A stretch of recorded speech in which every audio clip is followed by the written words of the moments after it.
Good morning, everyone. My name is Byron Bush from APS. We're here at Aiken High School in the library, and we're here to talk to students and parents today about the military and to prepare some students for some options that they can have when they leave school.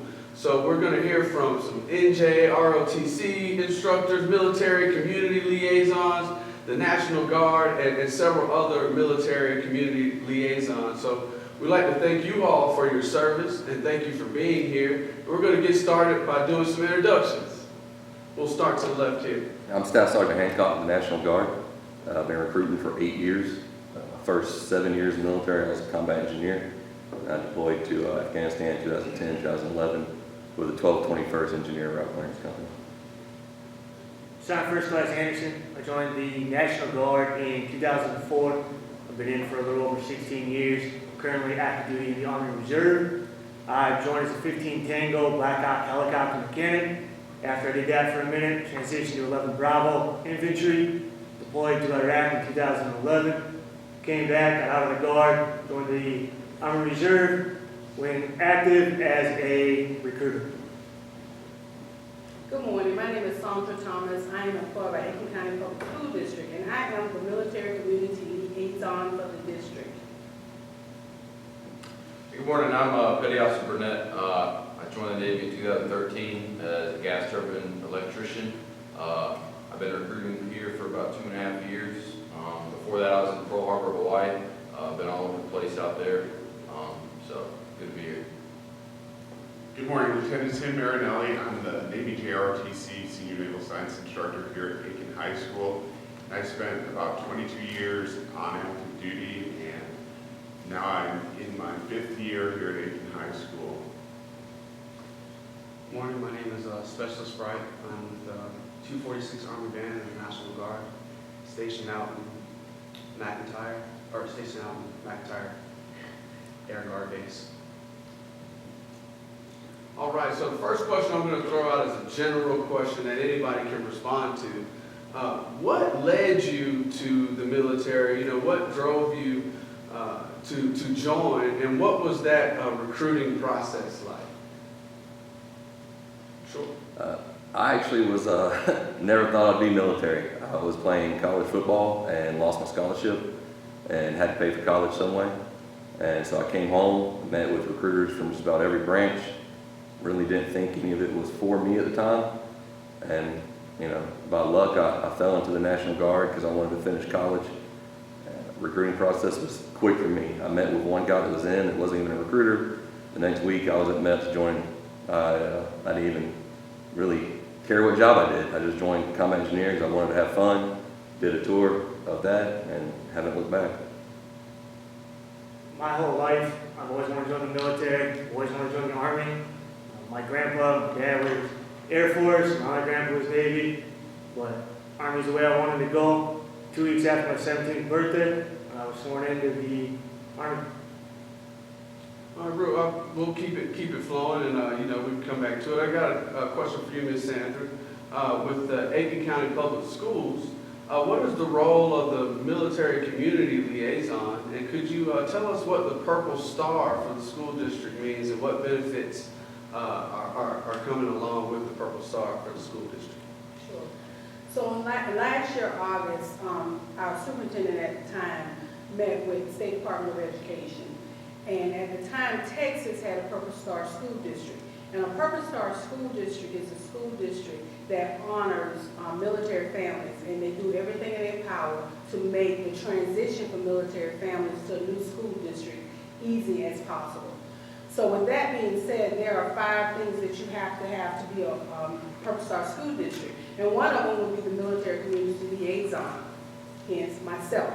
And so what we do in that position, what we do when a kid rolls in Aiken County Public School for the first time, we make sure that that family feels comfortable. And we try to make sure that family feels as comfortable as possible when they get in here. So we go out to all of the schools and we train all the school personnel on transition things for military families. That means that when a child comes into our school district, whatever path they were on before they got to Aiken County, we try to keep them on that same path. That means that when a child comes into our school district and football season has started, for example, and that child wants to be a part of our football team, then we try to make it possible, although they're late coming in for tryouts or what have you, or any extracurricular activities, any groups that we have in school.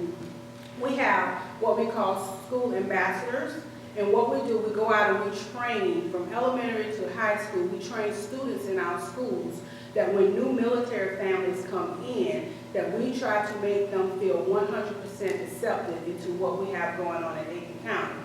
And so we take them through a training from MSEC. MSEC comes in, they train all of our students, and we work with them. We do different things in the community to make the military families know that we are trying to make them feel welcome.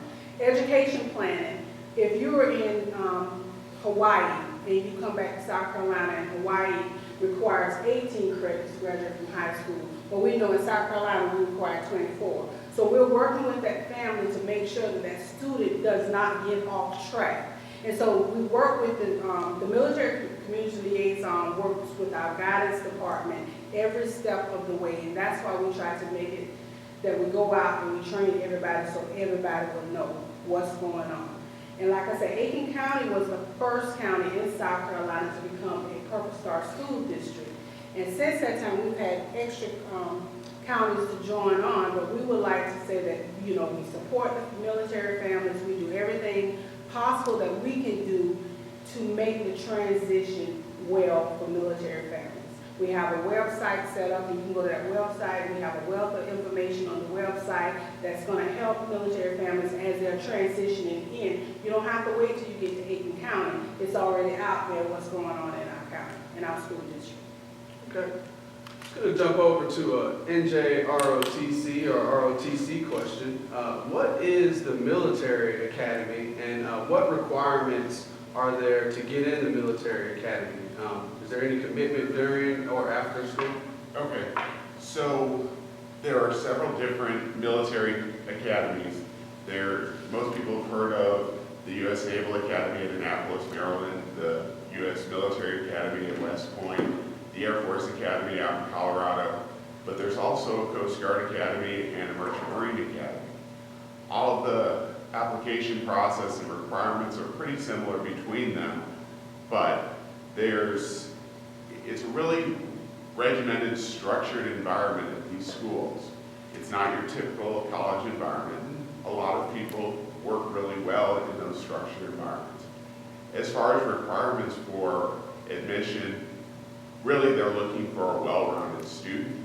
They're not looking specifically for the athletic star, the academic star. They want to see somebody who's done community service, who's done leadership roles, has the academics, has the athletics, all rolled into one package. And then at graduation, instead of the usual cap and gown, they actually are commissioned into the military service, and they have a minimum of about a 5-year commitment depending on what field they go into. Well, we're going to talk some recruiters. Of course, you got different branches of the military. What's the difference between the military branches? If you wanted to talk about the branch that you represent, what's different about your particular branch? Could you expound on that? You know, what's the difference between the Army and the Navy and the Air Force or the Marines? Could anybody tell me the difference of them? Ours is the best. Which one's that? Navy. There you go. All right. Anybody else want to expound on that? I'm pretty sure, sir, that we have more boats than the Navy do. All In right. the Army. So, I represent the Army Reserve and the Active Duty Army. The Active Duty Army obviously is the largest branch of the military that is out there. So that is one key difference. With the Army Reserve, their counterpart with the Guard, the biggest difference with that is he's state funded. It's a state National Guard versus the Army Reserve is federally funded. So we're funded from the federal government.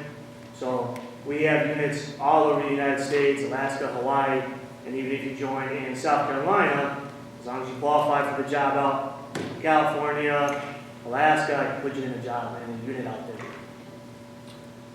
So, you know, Army's got the largest branch. What's the difference between active duty or the reserves or the National Guard? Is it just funding? Is it,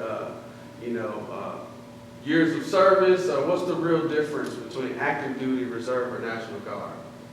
Well, he just kind of touched on active duty and reserve. One difference with National Guard is we actually aren't the state guard. There is a difference.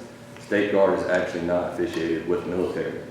So they are only funded through contributions and the state. National Guard is actually funded federally and state ever since the Federalization Act in 1916.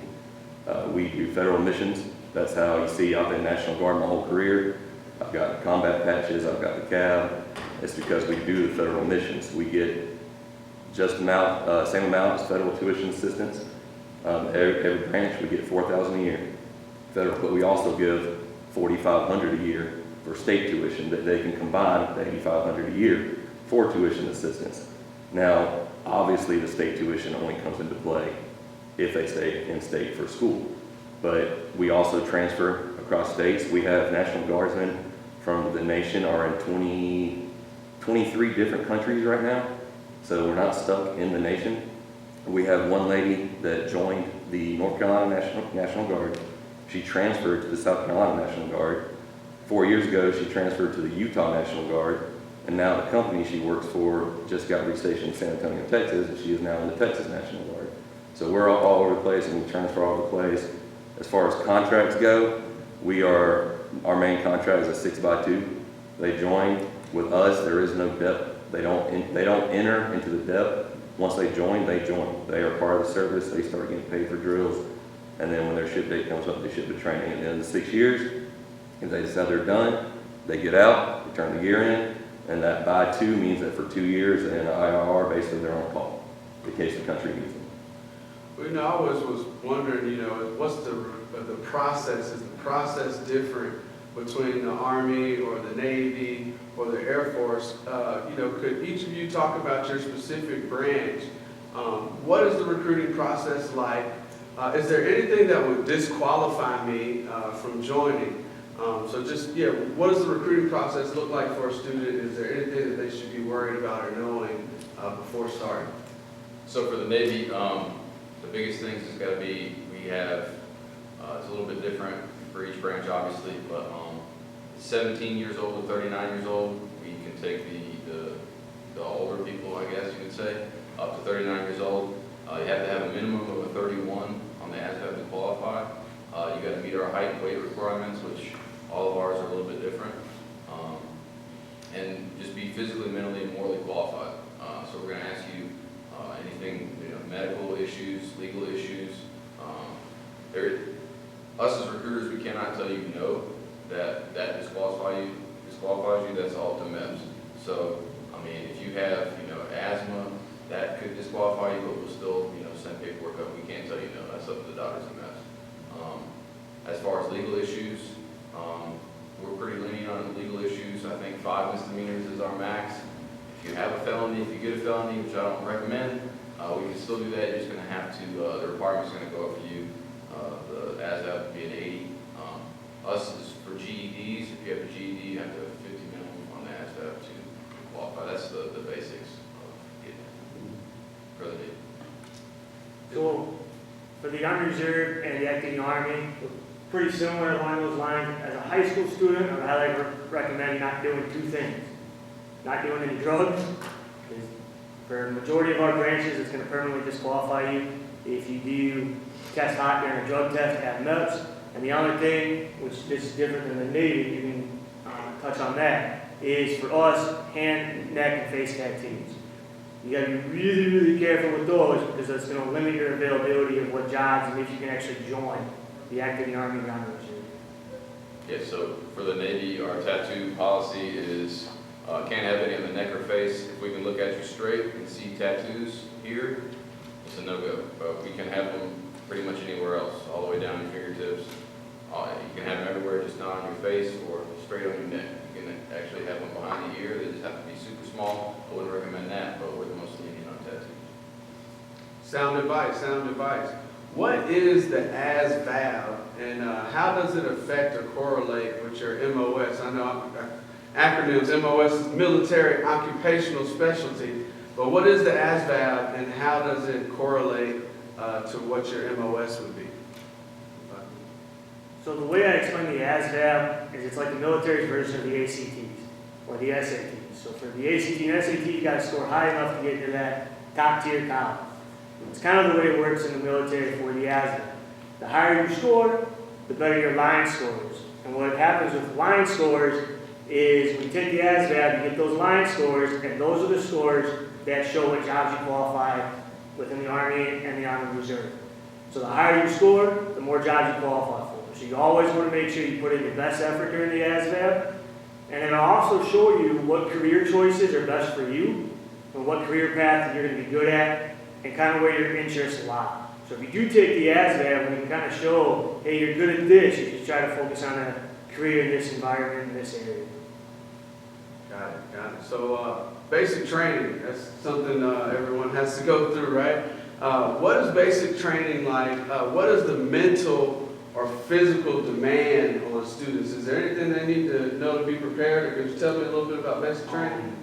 With basic training, the best thing for you to do is do a little running, get exercise, because through basic training, you don't actually start basic training the first week, you start with reception.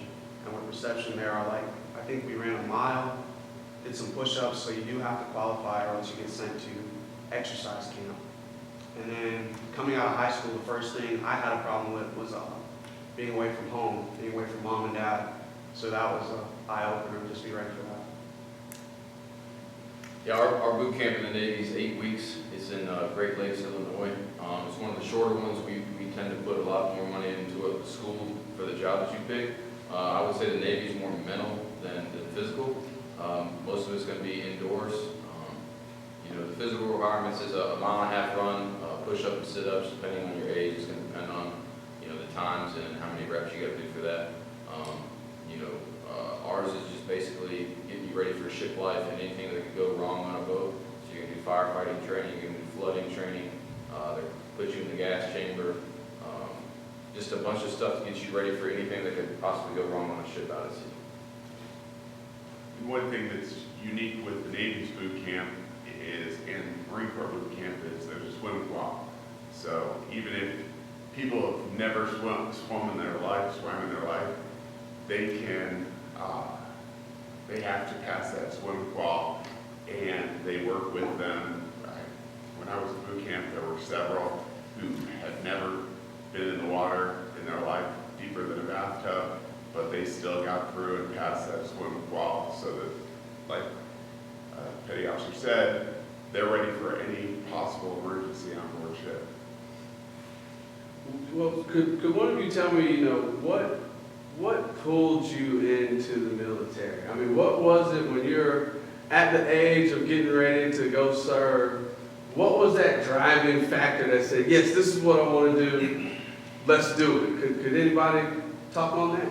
With me, it was mostly education. I come from a long line of military. I have family that's been in every branch other than Coast Guard. It's the only branch I can't speak for. With me, it was the education though. I needed a way to pay for college. I come from a family where nobody had ever went to college and completed it, and that was a goal of mine. And that's ultimately what led me to choose the Guard, was because of the education benefits of being able to pay for college. I graduated college debt-free. I have a teaching degree. I have a specialist degree. I've been working my way up, still allowed to go to college. Guard paid for it through federal and state funding, and I never thought I'd be active duty for the Guard. That was not on my radar, and it ended up working out that way, and I'm glad it did, because I never wanted to look back. My thing was family. Like I graduated in 2006, and a year later my daughter was born.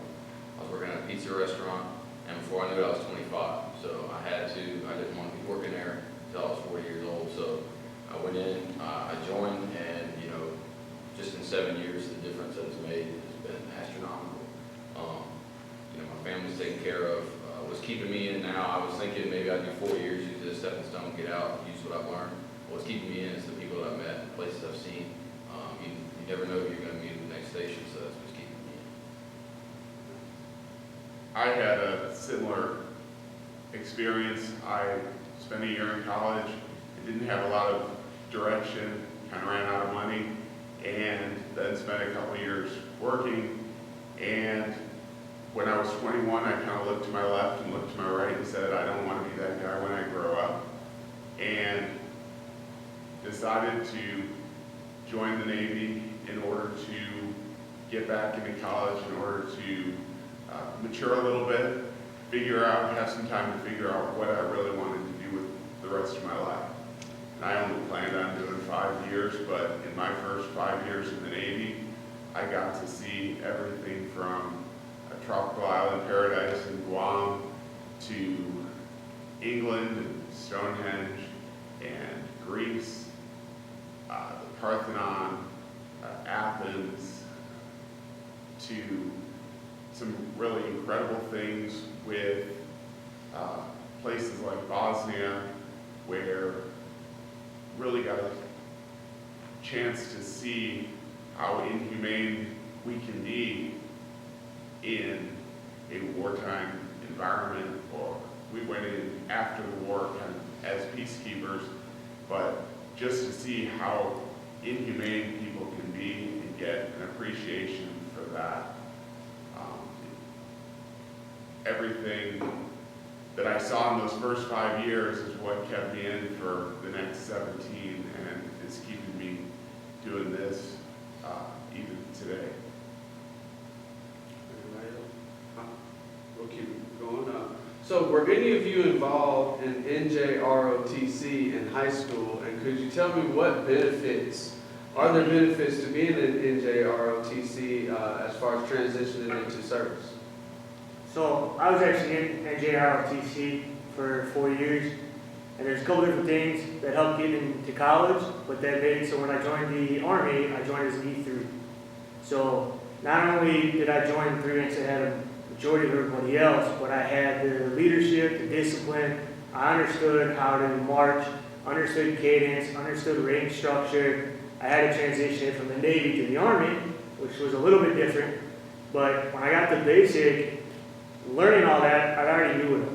So it progressed me through basic. It made it so when I graduated basic combat training, I graduated soldier with a cycle.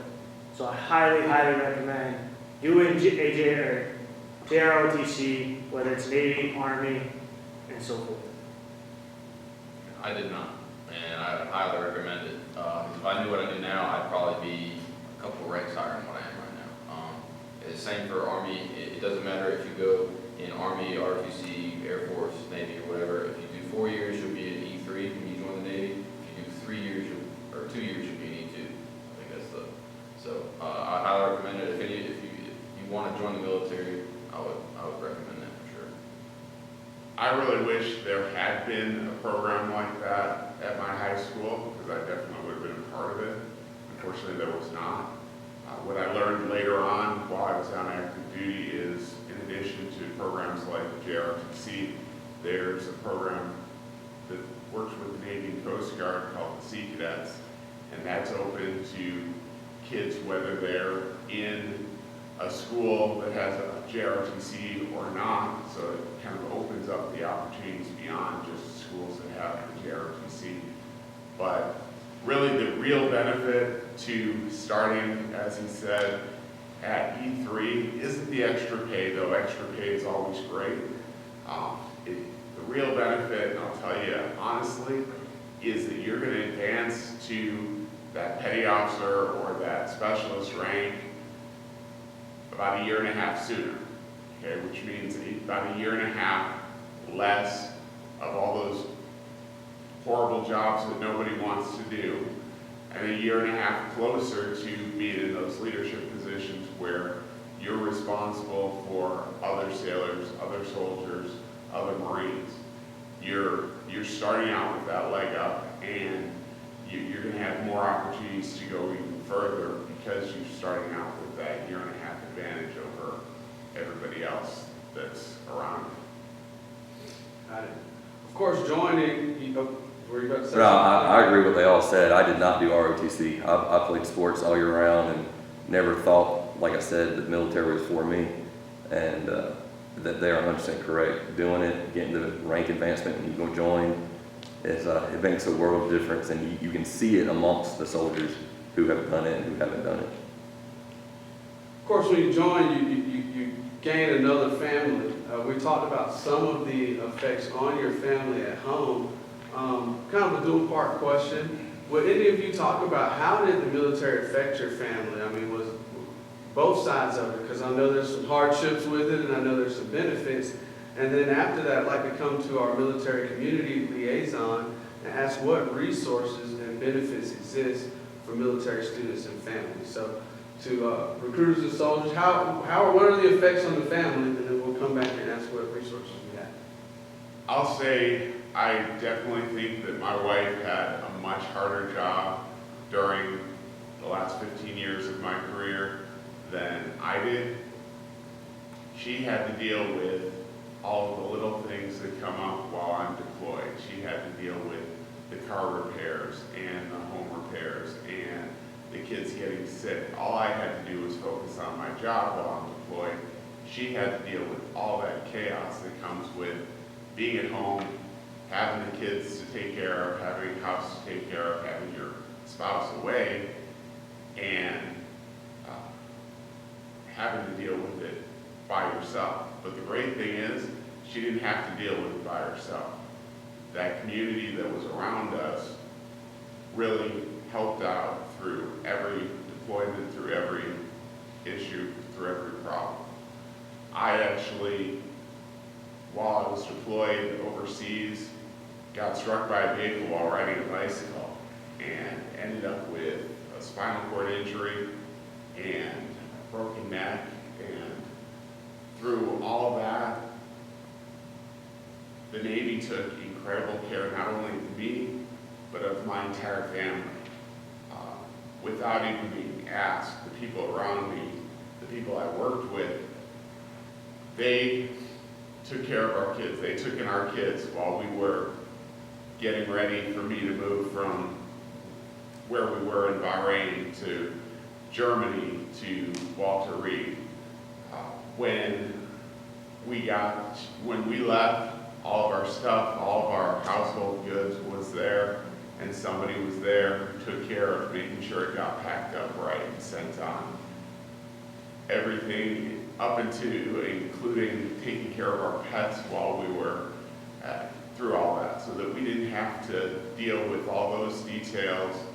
We could focus on taking care of me and taking care of the kids. That military family, when we got to Walter Reed, there were some people around us who we didn't even really know, but they were bringing us meals, they were bringing us stuff to help entertain the kids. They took the kids out for a couple days just to get them out of my wife's hair, and again, let her focus on what was going on. So she absolutely had, and my family absolutely had the hardest job, but the people around, the friends, all the other families, all the other people around our families, our military family, as well as our own families, they helped make all that a whole lot more manageable. Anybody else? So just kind of to touch on a couple different areas of that is being a father with a family of 6, obviously money is important. But, being 33 years old, knowing I can retire in less than 4 years, live in a house 4,300 square feet, got 3 vehicles in the driveway, 2 motorcycles. My family doesn't have a want and a little. So knowing that the Army has provided that, and provided that financial freedom to be able to do what my kids need to have happen and want to do, is amazing. The only great thing about active duty Army and active duty military is the health care. A couple weeks ago, I had to take my daughter to the ER. Wasn't worried any bit about that bill. My youngest daughter was a preemie baby with 4 or 5 days in the NICU. You're talking $200,000 in medical bills. I didn't see anything. So the only medical expense that I pay is roughly like $30 a month for dental. So for a family of 6, not having to worry about surgeries, operations, routine doctor visits, or anything like that, and have that stability with the guaranteed pay raises all of us get, every January, and then every 2 years that we all get, including promotions and stuff like that, is pretty amazing. When it comes to school-age children, my oldest, talking about moving, going to different places, you have to have that open communication, that open understanding of, yes, we are moving, we're moving here, but you're still going to be in contact with your friends, you're still going to be able to call them and communicate with them, and helping them transition, utilizing somebody like yourself, to make those new friends, integrate them into the new school systems, new sports and stuff like that. Kind of based off of that is the same thing like he said with the kids. What I'm doing today when I leave here is I'm taking my 3-year-old for his 3-year-old checkup, and there's no copay to worry about, there's nothing to do other than just to get him there and doctors take care of him. Kind of same situation. My first child was a NICU baby. He was in the NICU for weeks before we ultimately had a bad ending and he passed away. We had over $500,000 worth of medical bills, and we did not see a penny. We saw the bills, but we did not have to cover them. So it's definitely that family atmosphere. We were getting donations from Guard members from 2-state area, Georgia and South Carolina. People I've never even met before were donating money just to cover anything we may need outside of what insurance covers. And it was just incredible, just that family atmosphere. Through my deployment, I kind of took the easy way out. I put a ring on the finger right before I deployed. So it was up to my wife to plan everything. So she dealt with that, my fiance at the time, I guess, and she had to deal with me being deployed, doing a combat mission. I did route clearance where we're on mission 5-6 days out of the week.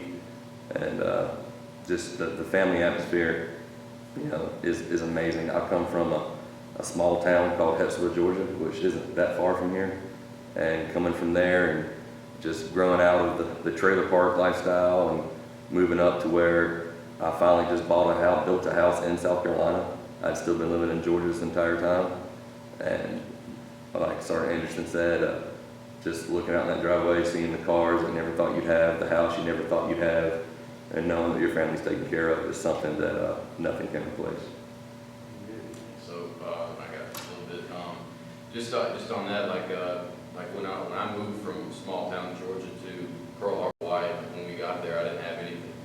We had to pack up our whole house and move out there. So, I mean, the military, I'm sure you guys do it too. Like when you move in, they have actual places that they'll not rent, basically give you couches, give you beds, give you TVs, give you silverware, give you everything, and they'll let you hold that until your household goods get there.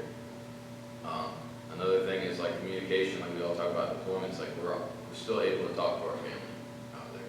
There might be times when we go dark and stuff like that. We have, we call them ombudsmen. It's a hard word to say. Do you guys have? So, like when we go dark out there, they say we're shooting missiles or something like that. Usually we'll go dark, meaning we have no communication outside world for maybe a week or two. There's somebody designated to know exactly where we are at all times. So if somebody's like, watching the news and see something happen, that person's going to know what's going on. So there's always a line of communication to us out there. So we are able to talk to our families all over the way. All right. So coming back, what are some of the resources and benefits that exist for our military students and families? So, one of the biggest resources, I believe, after talking to several people, this program is fairly new to Aiken County, and we get to build the program into what we would have it to be. And so with that, I think that a couple of the biggest benefits is, we can help with deployment in helping the family prepare if they have to be deployed somewhere. We can help with relocation. We're in contact with schools from all over. If your child is moving from one school, we can contact that school. We can get everything rolling for you prior to you getting there.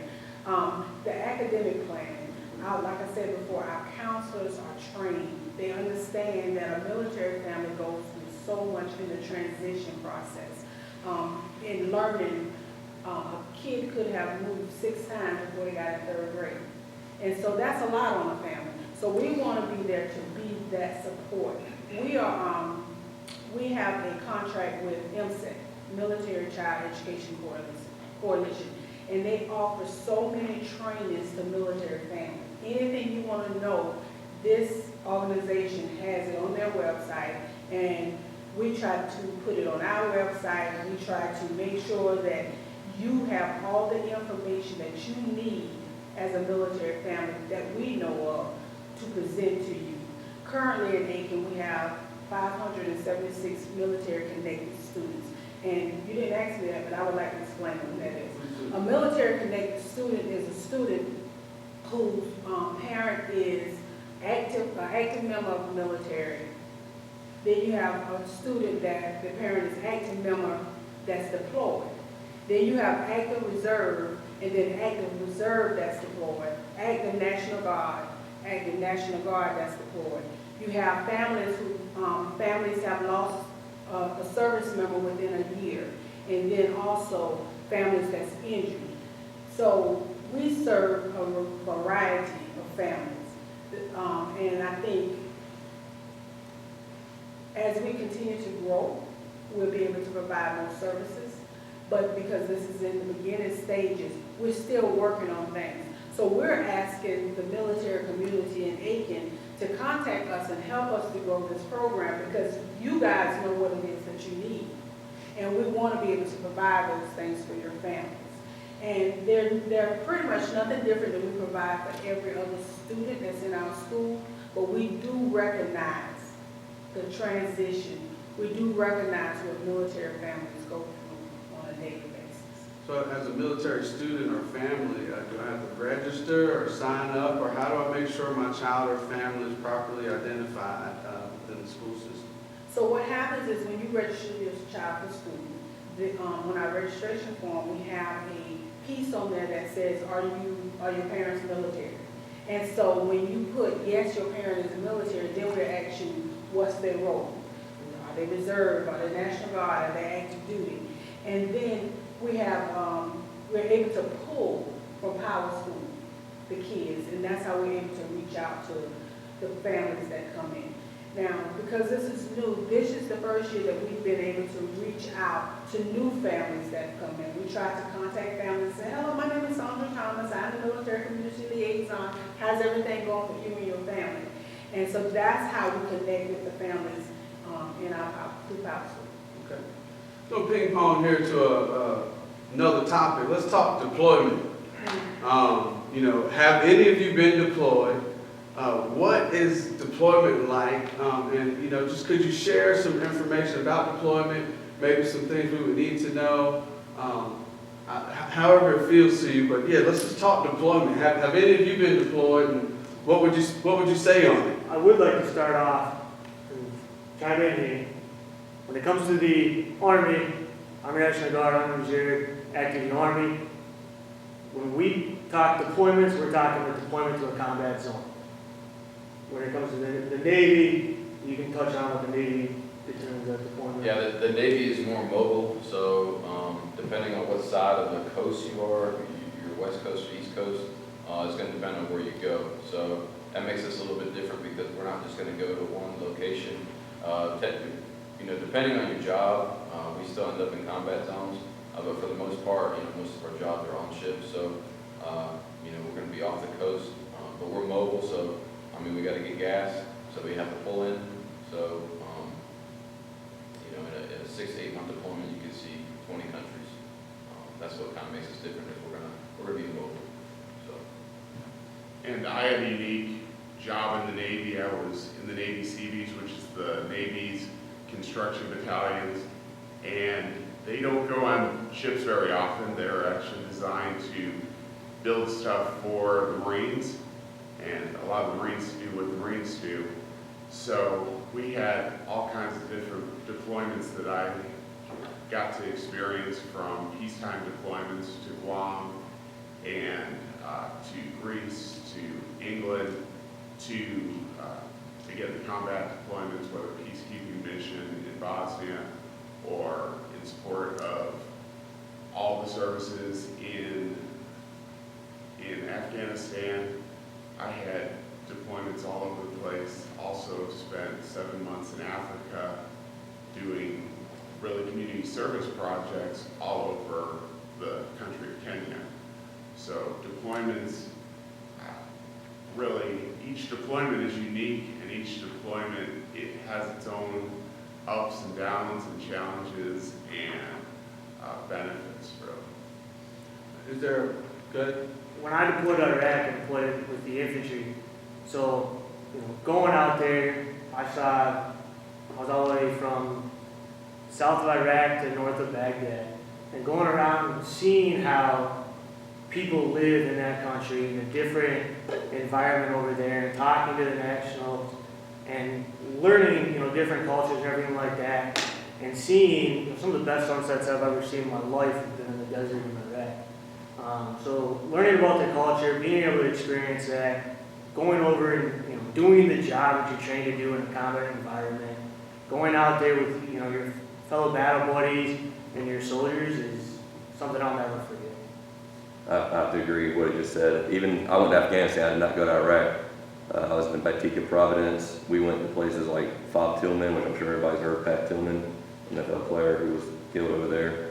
And the Fob, named after him, you can throw a baseball, it will land in Pakistan. And we were there. We went to Organi, Ghazni, Kandahar, Bath, which is Bagram Airfield, which is the largest base in Afghanistan. It's basically a city that we've made.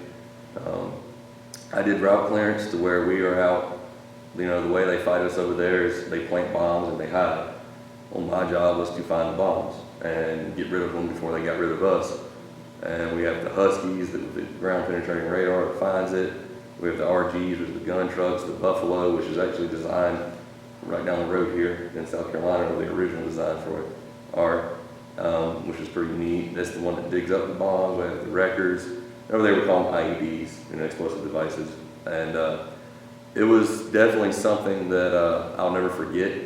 And to be honest, you have one thing to do, like he said, the job you're trained to do. That's your only concern. All this paying bills, going here, I have to get here, I have to get there, it almost doesn't exist over there. Obviously, you have stuff you still worry about back at home, but you wake up, you go do your job, you come back, you rest, work out, hang out with your battle buddies. Next day, wake up, do it again. And honestly, if I was not married with kids, I'd be volunteering to go back in a heartbeat. So are the deployment times different? Is there is it an average time, or does each assignment come with a different time frame, different expectation? Is it kind of a different deployment, different realm every time you go, or is there any general sense of deployment? I guess it's probably its own experience every time, huh? It can be relatively regular with the Seabees. They do deployments, 6-month deploy and then 12 months back. But every deployment, again, has its challenges, has its different op tempo. Sometimes deployments get extended. Sometimes, like happened to us, you get a phone call and your deploying a couple months earlier than you'd planned. So as far as your job in the military or your MOS, do you have any influence over where you want to go, what job you're going to get? Could a student say, I'm interested in this particular position in the military and pursue that? Or is it something you get in and go where they send you? How does that work? Is that part of the recruiting process? How does one seek out which job they would have in the military? It all kind of goes back to the ASVAB.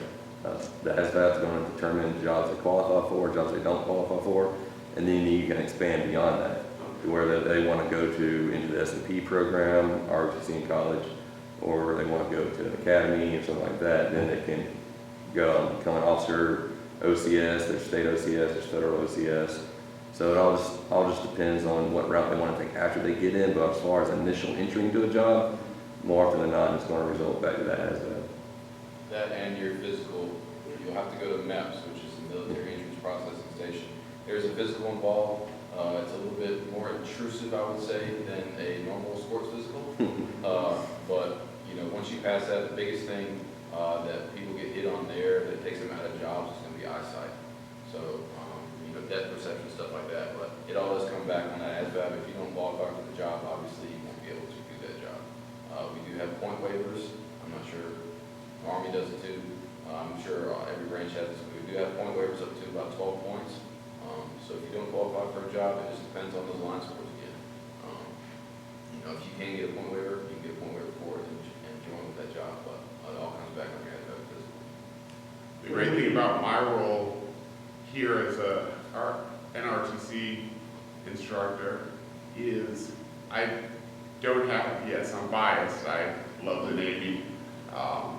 My partner's a Marine, so yes, we're absolutely biased. But what I tell students is kind of think about what job you want to do and then pick what service you want to go into. And the reason for that is some of the services don't have specific jobs.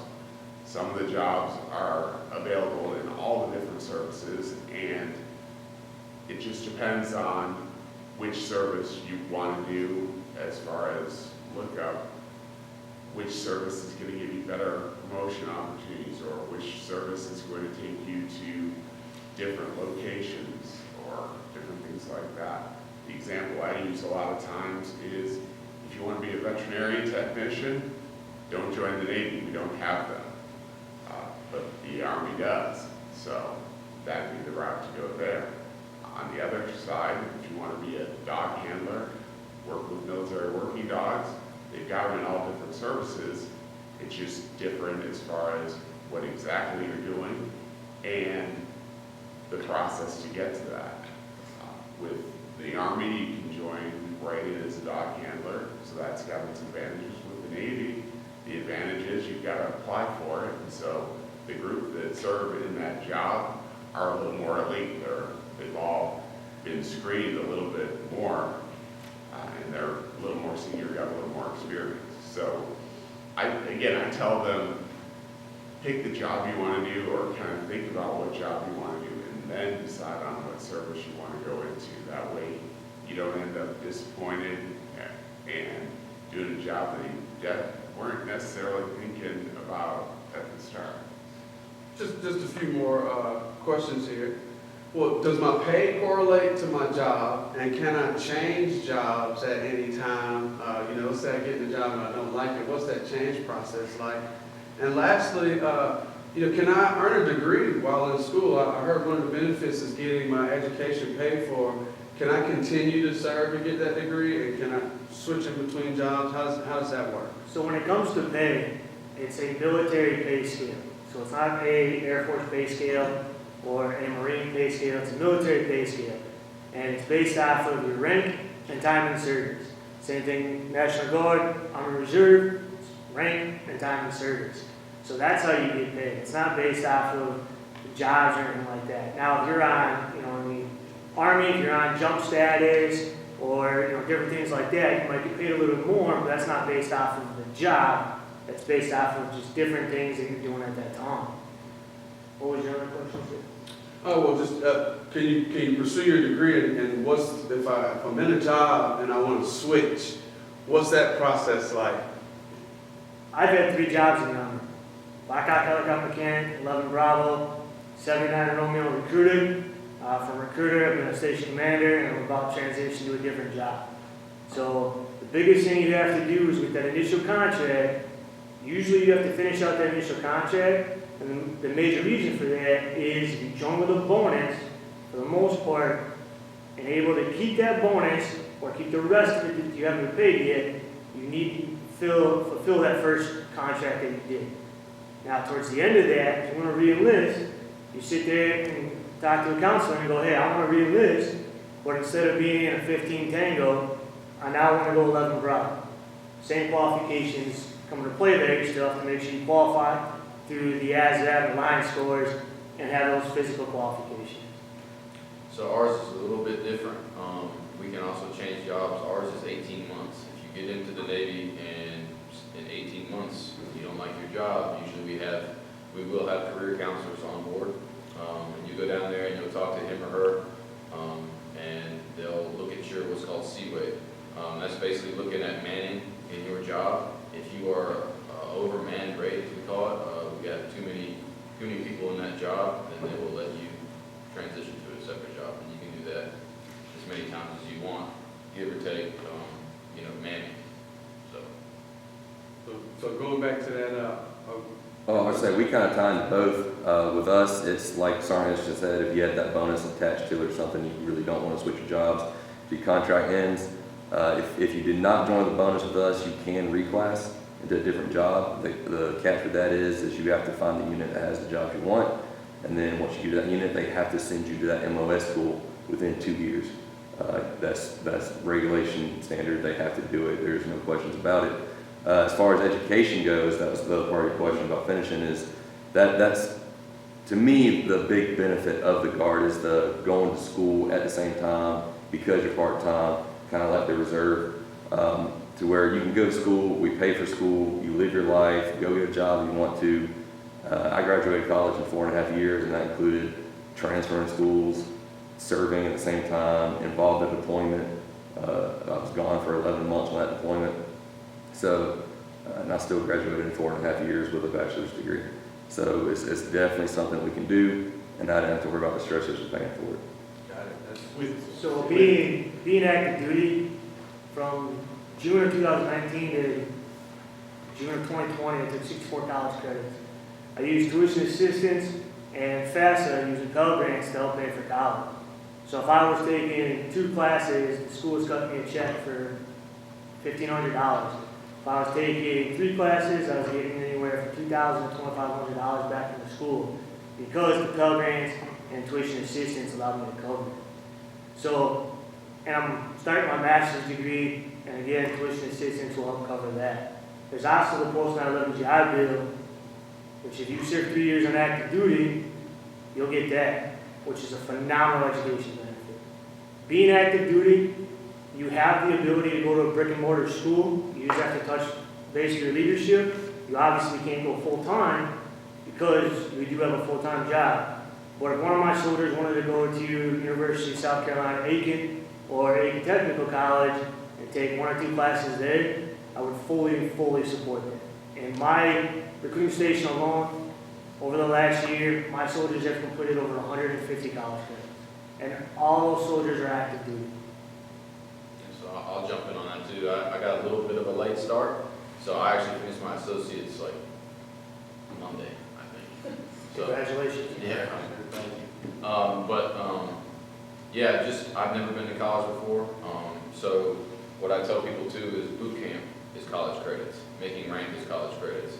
Any school that you go to is college credits. So when I got here on recruiting, obviously being out on the ship in active duty, I didn't really have a whole lot of time. There's people that still do it. But now that I'm what we call short duty, I have a little bit more time. So when I got here, I applied to this college, and with everything I've done in the Navy, I had to take 3 classes to get my associate's degree. It took me 1 semester, and I took 3 classes online, and I have an associate's degree. And they just took what I did in the military. Well, that goes to show where your NJROTC and ROTC can actually help you. And I didn't want to jump in, but even while you're on it, could you also talk about the ROTC scholarship? Okay. Well, for me, while I was on active duty, everywhere I was deployed, there were opportunities to take college classes, and then I was actually able to apply for a program and get accepted for a program that sent me to college full-time. And so I had enough credits that I went to college full-time. I was still getting paid as a first-class petty officer E6 for 3 years to be a college student.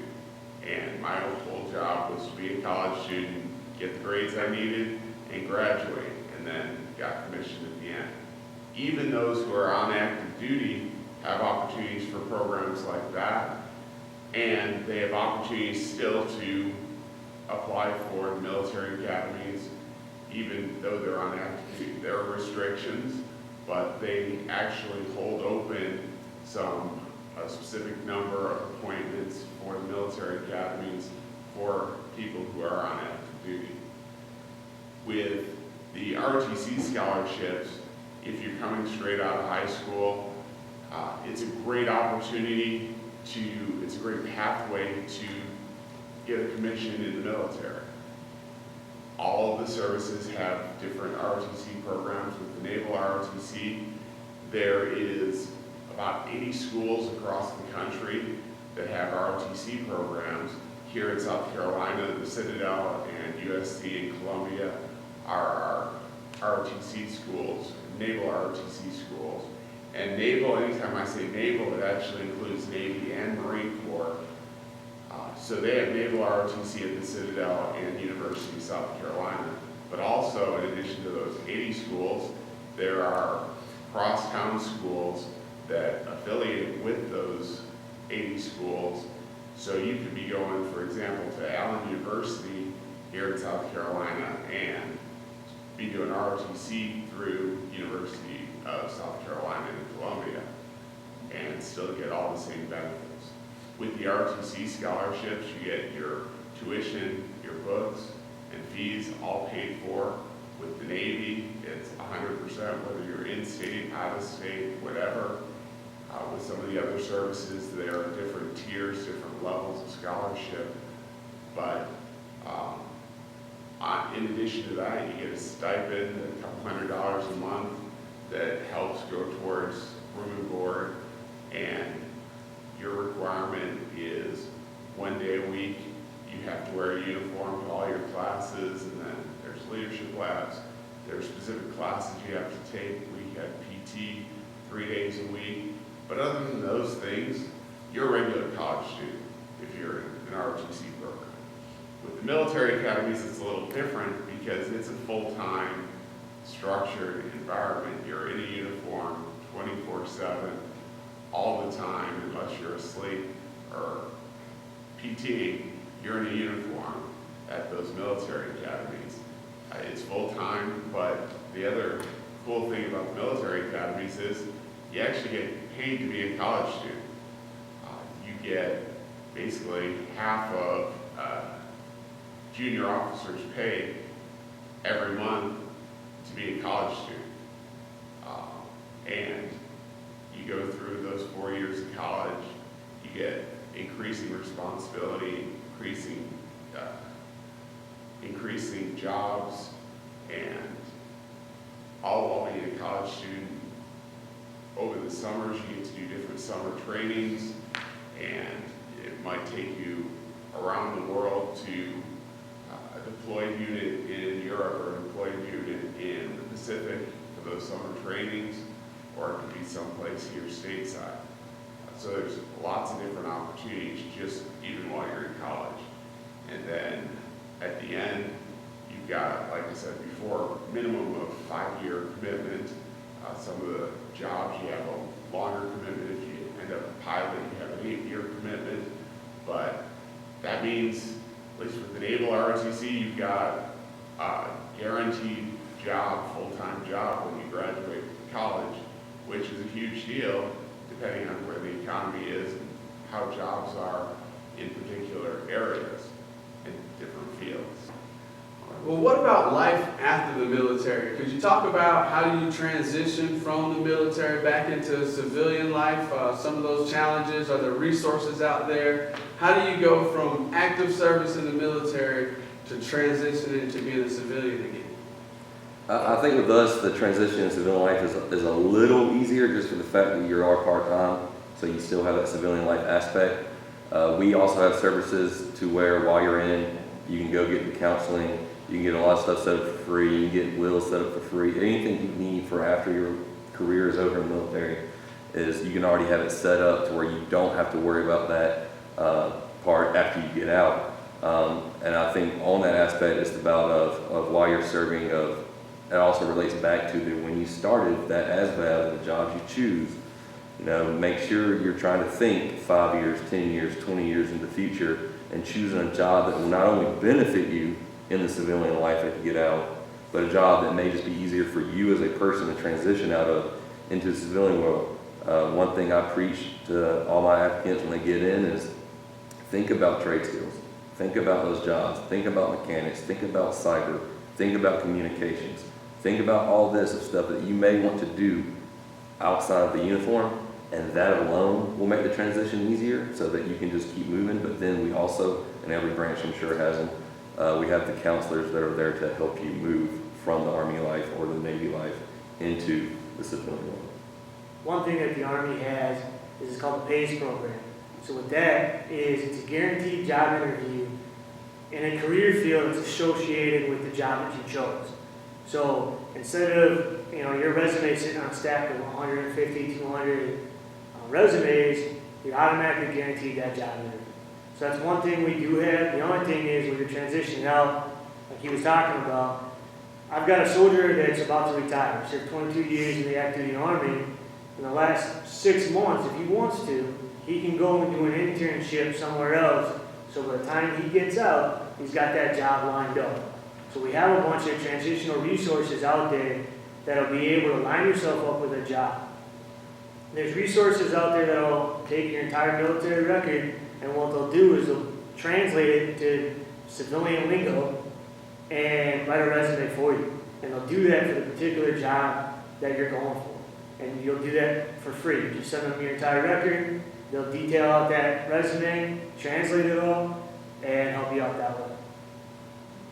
I actually retired from the Navy in 2016, and part of that process, there's a week-long class that everyone in the Navy goes to, transition assistance, and through that week-long class, whether you're just finishing up with your first deployment, your first tour, your first 5 years, 4 years in the military, or whether you've had a 20, 30-year career, everyone goes through that week-long class. And part of it is learning how to do job interviews. Part of it is learning how to, as you said, translate what you've done in the military into what civilian employers are going to be looking for. In addition to that, obviously getting resources to find those jobs and get those resumes produced. On top of that, when I retired, I was actually stationed at Great Lakes, and every month there and at a lot of other bases, whether Army, Navy, Marine, every month they had job fairs. Every month they brought in companies that were looking to recruit people, and they were looking to recruit specifically military people. And they had an opportunity for you to go through and look at all these different companies in one afternoon, get information, some of them even interviewed on the spot, and find out a little more about job opportunities. So the military is not just trying to keep you in, they're trying to make sure you're set up for what comes next. Because at the end of the day, each and every one of us that joins at some point is going to get out, and we've got to have a plan for what comes next. We got 2 more questions, and I'd like this one to go around with everyone. Maybe we'll start to the right. I almost want to say, what's the biggest pro and biggest con, but I'll ask it differently. What has been your biggest challenge, and what have you enjoyed most about serving? And we'll start on the right, maybe work over there. Biggest challenge and what you've enjoyed most. I speak for myself, me being in the National Guard band, I enjoy playing once a month, getting little gigs, seeing all the faces, and playing at certain events like Gold Star Mothers, certain things like that, and then doing your 2 weeks in the summer, traveling over South Carolina, and getting to play for everybody, and just enjoying the experience and wearing the uniform, showing the pride of being an Army. That's what. Biggest challenge, and then greatest, or what have you enjoyed most? I think my biggest challenge, I already talked a little bit about, was when I did get injured and going through all the uncertainty that went along with being injured and rehab and everything else. But what I've enjoyed the most is all the different places I've gotten to see, all the different people I've gotten to work with, gotten to know, also all the different cultures and communities I got to see. It really opened my eyes to really being a citizen, not just of our country, but of the world, and knowing more about all these different people around the world, broadening my perspective across the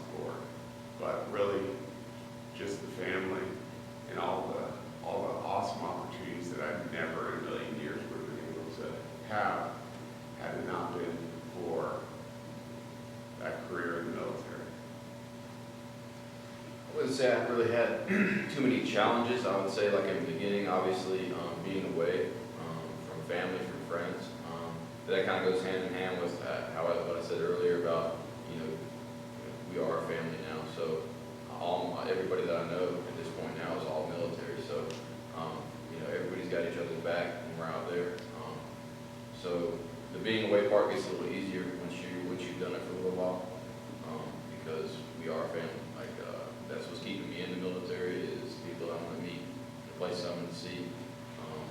And then just wearing the uniform to me, when I first put it on at boot camp, it was like, this is it, this is awesome. People look at you different, it's a different way of life, a different culture. So. One of the biggest challenges for me is by the time I got married, I'd already been in the military for 11 years. So if it was Friday and I needed to leave Saturday, I left. So I definitely had to transition into that communication, letting her know, hey, I might be leaving in 2 weeks to go to some training. Here's the updated training schedule. Hey, here's my work schedule. So that was a pretty big transition. If you ask the wife, probably still working on it. One of the coolest things for me is getting paid to do some crazy things. I've been paid to rappel out of helicopters. I've been paid to shoot a 50 cal, 240. Here's a grenade, I'm going to give you money, you're going to throw it. That to me is insane. I've gone, you go to a sporting goods store and try to buy ammunition, it's really expensive. I just go to the range and get paid to shoot. Whether it's a 240, M4, M16, Mark 19, 50 cal, anything. So being able to do that stuff and get paid to do it is crazy. A lot of what he said, I think with me, in the Guard, you have a lot of interaction still with the civilian world, more often than not, and trying to balance that with the civilian life. Obviously, I'm active duty for the Guard, so I'm more towards that duty side, but regular Guard is balancing that civilian life with the Army life and all that. And then the best part to me is I have to say the people you meet, and it's not just your branch. Like when I was deployed, we had Navy EOD on every mission with us. Those guys were awesome. We had a Marine officer that rode with us on just about every mission. We worked hand in hand with the 101st and Active Army.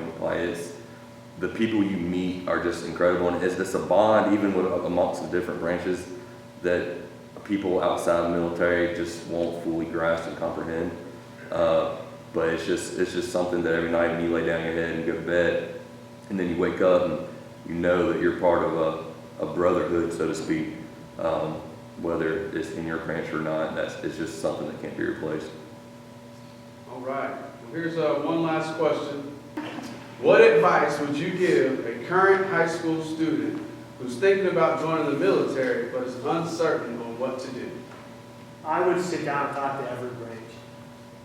Take the ASVAB, take it in school, use that, talk to every branch, and see what every branch is going to be able to offer you. The difference between National Guard, Reserve, Active Army, Navy, and the Marines, and we can include the Coast Guard, and the Air Force, would see, based off that ASVAB score, what jobs are out there. Is that military branch you're going to join, are they going to fit your needs and fulfill what you want to do? And sometimes you do need to talk to every branch that's out there so you can make an educated decision before you sign that contract. I'd say the exact same thing. What's good about at least the military stations here in Aiken is I'm right next to the Army, I'm right in the middle of the Army and the Marines. So if somebody's got questions, we just walk you right over. We're not going to we want you to come with questions. I'm not going to just, obviously we want you to join the Navy. But if you don't like what you hear, we'll just walk you straight over to the Army, we'll walk you straight over to the Marines. You need to talk to everybody. I definitely did.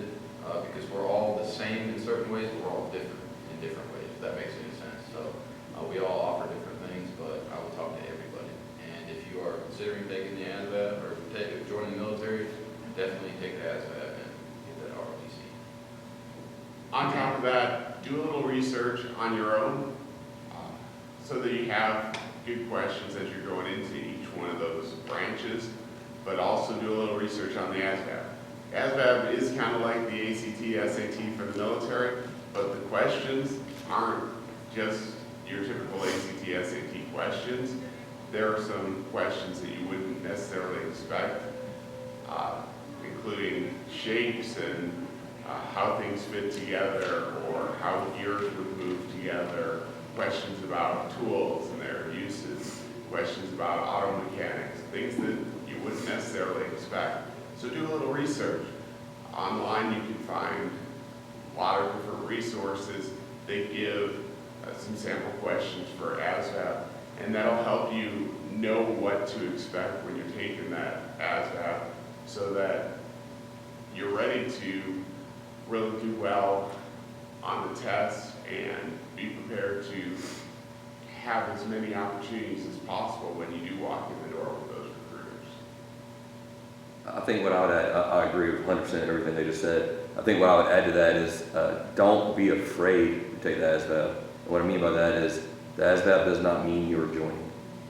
Take it as a career direction test that the military uses for job qualification. Take the ASVAB, then make sure you talk to every branch and make the best decision for you. And then when it comes to still being in high school, keep on track to graduate, because that will hurt your chances, and then stay out of legal trouble. On top of that, the ASVAB also shows you your interest and what you want to do. If you don't want to join the military, take the ASVAB.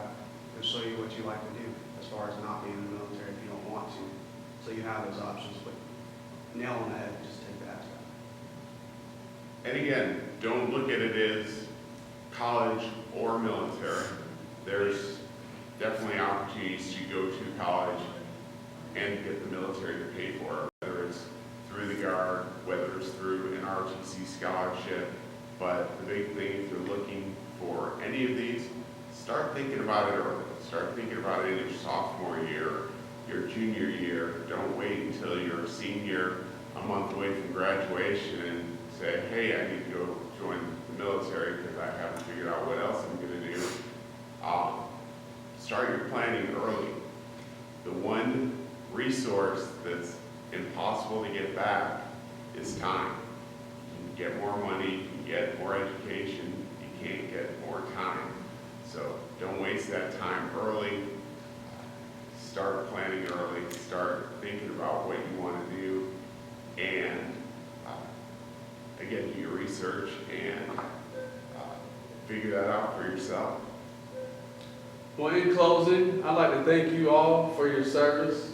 And everyone watching, you all have a talent, all good at something, best at something. When you use those talents to help others, you'll be blessed. We're all blessed to live in this great country where we can live free and pursue happiness. So thank you for your time. We wish you the very best, and we'll see you next time. Have a great day.